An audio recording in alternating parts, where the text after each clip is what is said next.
சிறப்புடனே பவனி வந்து சிந்தையில குடி புகுந்து கருணை உள்ளம் கொண்டு நம்மை காக்க வந்தாளாம். அவ மரகதத்தில் திலகமிட்டு மறி கொழுந்து மலரெடுத்து மரகதத்தில் திலகமிட்டு மறு கொழுந்து மலரெடுத்து சிரத்தினிலே சூடிக்கொண்டு பவனி வந்தாளாம்.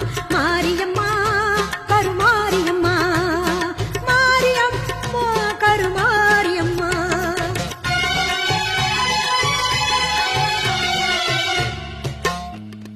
உன் வேப்பிலையும் திருநீரும் வேண்டியதை தந்திடுமே அம்மா. காப்பது உன் திரிசூலம் கவலையாவும் தீரும் அம்மா. மா பெரும் பக்தர்கள் கூட்டம் உன் சன்னதியில் அம்மா. ஆபத்தில் உதவிட உன் 1000 கைகள் எங்களை அழைத்திடுமே